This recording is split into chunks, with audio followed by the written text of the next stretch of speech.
ஒரு பெரியவர் அவரோட மகளையும் பேத்தியும் காணோம்னு சொல்லிட்டு போலீஸ் ஸ்டேஷனில் கம்ப்ளைண்ட் கொடுக்க வந்திருக்காரு. அவரை யாருமே அந்த ஸ்டேஷனில் இருக்க போலீஸ் ஆஃபீஸர் கண்டுக்க மாட்டாங்க, அவரோட கம்ப்ளைண்ட்டையும் எடுத்துக்க மாட்டாங்க. இருந்தாலும் அவர் டெய்லியும் வராரு.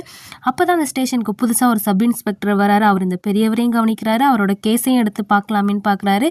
இப்படி அவர் இந்த கேஸை எடுத்து நடத்தலாமேன்னு பார்க்கும்போது அந்த ஸ்டேஷனில் இருக்க எல்லா போலீஸ் ஆஃபீஸருமே இவருக்கு ஏகப்பட்ட தடங்களை கொடுக்குறாங்க. இருந்தாலும் அவர் முயற்சி பண்ணி அந்த பேத்தியையும் மகளையும் கண்டுபிடிக்கிறாரு. ஆனால் உயிரோட இல்லை, பிணமா.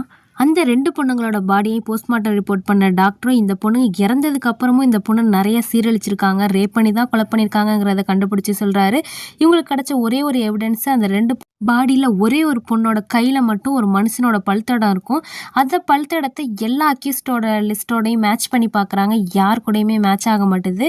அப்போ தான் இவருக்கு ஒரு சந்தேகம் வருது, இந்த கேஸை நம்ம நடத்தும் போது எக்கச்சக்கமான ப்ராப்ளம்ஸ் இந்த ஸ்டேஷனில் இருக்கவங்க தான் கொடுத்தாங்கன்னு சொல்லிட்டு இவர் சந்தேகப்பட்டு இந்த ஸ்டேஷனில் இருக்க எல்லா போலீஸ் ஆஃபீஸருக்கும் வயிறு நிறைய ஒரு நாள் விருந்து வைக்கிறாரு. எல்லாம் வயிறு ஃபுல்லாக சாப்பிட்டதுக்கப்புறம் சாப்பாடு பரிமாறுறவங்கள்ட்ட எல்லாரோட இலையிலையும் ஒரு முழு ஆப்பிளை வையின்னு சொல்லவும் பரிமாறுறவரும் எல்லாரோட இலையிலையும் ஒரு முழு ஆப்பிளை வைக்கிறாங்க. எல்லாரும் வயிறு நிறைய சாப்பிட்டனால அந்த ஆப்பிளை யாராலையும் ஃபுல்லாக சாப்பிட முடியல. அதனால பாதி சாப்பிட்டுட்டு மீதி அப்படியே வச்சிடுறாங்க. அதுக்கப்புறம் இந்த சப் இன்ஸ்பெக்டர் எல்லா ஆப்பிளையுமே கலெக்ட் பண்ணி ஃபாரன்ஸ்டிக் ரிப்போர்ட்டில் கொடுக்கும்போது அதில் ஒருத்தரோட ஆப்பிளில் இருந்த பல்தடம் அந்த பொண்ணோட பாடியில் இருந்த பல்தடத்தோட மேட்ச் ஆகுது. அது வேறு யாரும் இல்லைங்க, அந்த ஸ்டேஷனோட இன்ஸ்பெக்டர்.